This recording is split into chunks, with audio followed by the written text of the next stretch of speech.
నారాయణ నారాయణ నారాయణ. ఏమిటిది ఢమాల్ ఢమాల్ పడిపోతున్నారు? ఇవాళకి ఇది మూడోసారి. ఎందుకని? నీకు 3 ముళ్ళు వేసిన కర్మానికి ఇక లాభం లేదు. ఇలా పిచ్చి ముళ్ళు వేసుకుని నీతో పాటు అర్థభంగం చేస్తే నా మీద ఒట్టే. అదేమిటి రాధాస్వామి గారు, అమ్మగారు మిమ్మల్ని ఏకంగా కొంగుకు ముడేసి జాగ్రత్త పడుతున్నారు? సెకండ్ సెటప్ మీద గాలి మలకుండానా? నా బొంద, నా మొహానికి సెకండ్ సెటప్ కూడాను. ఫస్ట్ సెటప్ తోనే వేగలగా చస్తుంటాను. అది సరే గాని ఏకాంబరేశ్వర గారు ఉన్నారా? వచ్చేస్తారు రండి. శ్రీకృష్ణ, వేణుగోపాల, త్వరగా రావయ్యా, వర్షం వచ్చేట్టుంది. ఏకాంబరేశ్వరాన్ని శ్రీకృష్ణ అని పిలుస్తున్నారేమిటి? అది అదో రకంగా. అది కాదయ్యా, ఏమండి? త్వరగా ఒక గోవర్ధన పర్వతం తీసుకురండి, నా స్వామి తడిసిపోకుండా. గోవర్ధన పర్వతం? మార్కెట్ లో గోవర్ధన పర్వతాలు అయిపోయాయిట. గొడుగులున్నాయి, తెప్పిస్తాను, నువ్వు ఉండు. ఏడి అమ్మగారి గురించే టెన్షన్. నేను చెప్తాను కదా, ఏమీ లేదయ్యా. దానికి సాధువులన్నా స్వాములన్నా పిచ్చి భక్తి కదా. ఆ మధ్యనెవరో మధుర స్వాముల వారట, ఆయన వచ్చారు. ఆయన దగ్గర కృష్ణోపదేశం పొందింది అంతే. అప్పటి నుంచి 24 గంటలు ఆ కృష్ణుడితోనే భ్రమ. ఆయనతో మాట్లాడుతుంది, పాడుతుంది, నవ్వుతుంది. ఒకటేమిటి నా కర్మ కర్మ కర్మ కర్మ. అందుకోసమేనా ఇలా కొంగు ముడేసి జాగ్రత్తగా వెంట తీసుకొస్తున్నారు? అది ఇంకో కర్మ. అదేం కర్మ? చెప్తా. ఇప్పుడు మా పెళ్లి శుక్రవారం నాడు జరిగింది కదా. 22 శుక్రవారాల పాటు భర్తను కొంగు ముడేసుకుని తిప్పితే ఆ దాంపత్యం 100 ఏళ్ల పాటు శోభాయమానంగా వర్ధిల్లుతుందని ఎవరో చెప్పి తెచ్చారట. అప్పటి నుంచి శుక్రవారం ఇలా ముడేసుకుని వెంటేసుకుని చంపేస్తోంది.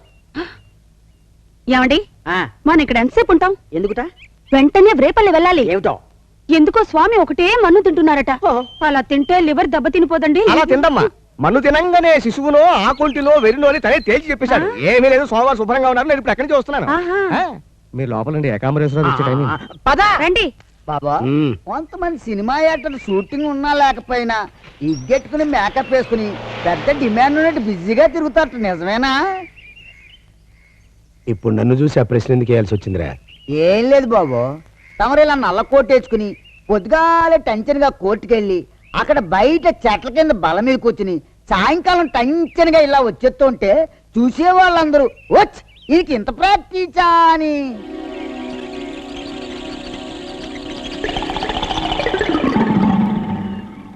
ఏమన్నా అన్నారా? అనలేదు. ఇప్పుడు అంటున్నా, అయ్యగారు వచ్చేస్తున్నారు. 70 ఏళ్ళు. నమస్కారం ఏకాంబరేశ్వర గారు. ఏంటి రాధాస్వామి గారు ఇలా సతీ సమేతంగా ఏమిటి వచ్చేసారు? వేణుగోపాల, అలా నల్లగా బొగ్గులాగా అయిపోయావు? ఆ కళ్ళేమిటి ఎర్రగా రాక్షసుడు కళ్ళులాగా ఉన్నాయి? చూసారా, పూతన పాలు పట్టడంతో ఎలాంటి మార్పు వచ్చేసిందో నా స్వామికి. నీ బొంద, ఈయన శ్రీకృష్ణుడు కాదు. ఆయన గారు రథం వేసుకుని రుక్మిణి కళ్యాణానికి వెళ్ళిపోయాడు. ఈయన గారు ఏకాంబరేశ్వరరావు గారు, మన లాయరు. ఎందుకట్లా అరిచేస్తావు? మిషన్ పెట్టుకున్నా కదా. ఎంగేజ్ చేశా. దీని సంగతి తర్వాత చెప్తానండి. ఇంతకీ నేను ఎందుకు వచ్చానంటే, మా నాన్నగారు కీర్తిశేషుడు రంగస్వామి గారి పేరుతో ఒక కాలేజీ పెట్టాను కదా. విన్నానయ్యా, హయగ్రీవరావు చేతిలోనే కదా పెట్టావు. మనకి 2 కళ్ళు ఉంటేనే అన్ని సరిగ్గా చూసుకోలేకపోతున్నా. ఒంటిగా ఏం చూసుకుంటాడని ఆడి చేతిలో పెట్టావు. అందుక మా కాలేజీ రిజల్ట్స్ అంతంత మాత్రంగానే ఉంటున్నాయి. ఇప్పుడు వాడిని వదిలించుకోవడం ఎలా? చాలా కష్టం. నీకు ఎంత కావాలంటే అంత తీసుకో. కానీ ఆ కాలేజీ మొత్తం తన సొంతం అయ్యేట్టుగా చూడమని కాళ్ళు ఏళ్ళు పట్టుకుని బతిమాలుతున్నాడు.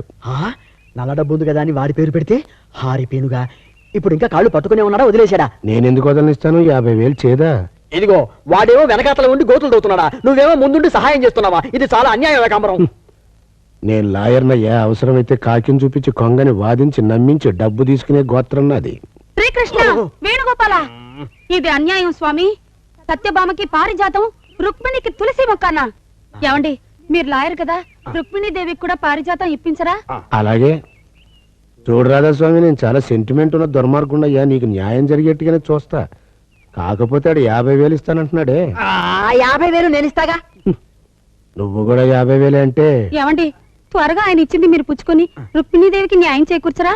అలాగేనమ్మా, నీకు అలాగేనయ్యా. ఆవిడ ముఖం చూసి ఆ 50,000 ఖాయం చేసుకో. థ్యాంక్స్.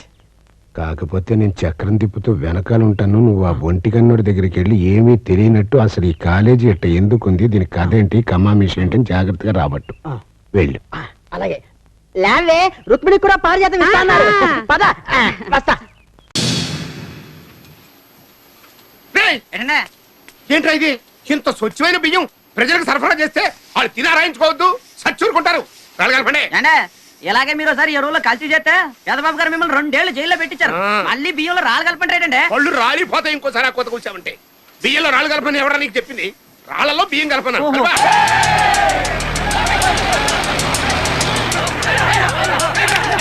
మన మిల్ మీద రౌడీలు వచ్చేస్తున్నారండి.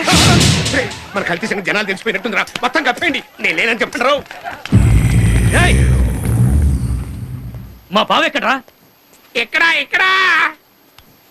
ఏంటి బామ్మర్ది చుట్టం చూపుగా వచ్చినాడివి? కత్తులు కటారులు వేసుకుని రౌడీ మొక్కతో వచ్చావేటి? చచా నేను వచ్చింది నిన్ను చూడ్డానికి కాదు, మరి ఆ పెదబాబు గడికి. గట్టిగా అరవబోకయ్య పాపం. అయినా అన్ని నేను చేశాడు. నా ఇంట్లో దొంగతనం చేసి నన్నే కొట్టి పారిపోయి వచ్చిన నా పనోళ్ళ నాడు చేరదీశాడు. అప్పచెప్పమని అడిగిన నా మనుషుల్ని చావగొట్టి పంపించాడు. ఇప్పుడు ఆడికి నా పవర్ ఏంటో చూపిస్తాను. ఒకసారి ప్రయత్నం చెయ్యి. మూట కట్టి నిన్ను ఈ మిల్లు బారేస్తాడు. ఈ వైట్ రైస్ రెడ్ రైస్ అయిపోద్ది. బావా ఈ రంకిలాడి ముందేం పని చేయవయ్యా. సరే ఏ తలుపు తీవే తలుపు తీ. ఎందుకు? అరే ఎందుకు లోపలికి వచ్చి ఒక చెప్పు మనకెందుకు లోపలికి వచ్చి చెబుతా కదా. నువ్వు నేను అడిగిన డబ్బు తీసుకొచ్చిస్తేనే ఈ ఇంట్లో నీకు పుట్టగతులు. డబ్బులు ఏమని బ్యాంకులో మూసేస్తుంటే నేనెక్కడ తెచ్చేదే. తలుపు తీవే. ఇలాగే ఇక్కడ అరుస్తుంటే ముచ్చోన్నాను కానీ పిచ్చి కుక్కలు పైన పడి చంపేస్తాయా. అలా జరిగితే మంచిదే. నా చేతుల్లో కాకుండా పిచ్చి కుక్కల చేతుల్లో చేస్తావు. అవ్వా అవ్వా వెధవ 1,00,000 రూపాయల కోసం మంగళసూత్రం తెంచుకొని ముండమంటావుటే. అంత కర్మ నాకేం పట్ల. తీసుకో నీ బోడి మంగళసూత్రం. బయటే చావు.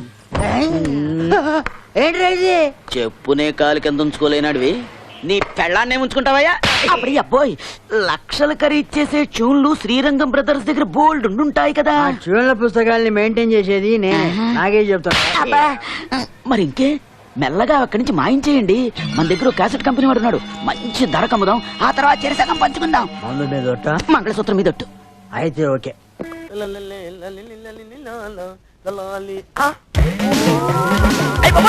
చెప్పు చెప్పు. కొంచెం చచ్చుతాను కదా కోటగిరి. చెప్పు చెప్పు చెప్పా.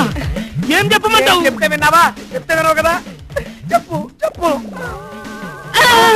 అయ్యి బాబోయ్, ఆ లాఠీ చార్జికి మాకు ఏ సంబంధం లేదండి. మా సిఐ గారు చేశారని మేము చూసామండి, అంతేనండి. అంతనే మిమ్మల్ని వెనక తిరిగి బాగుంటే మా సిస్టర్ లెక్కనే బాధపడినా. మీ ఇన్స్పెక్టర్ ఎక్కడ? లోపల ఉన్నారండి. సారు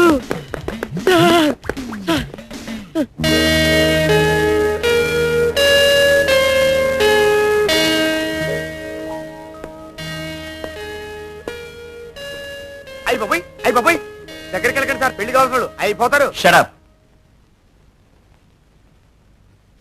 కేసు బుక్ చేసుకోండి. కేసా? ఎస్, చెప్పులు విడిచి గుళ్ళోకెళ్ళాను.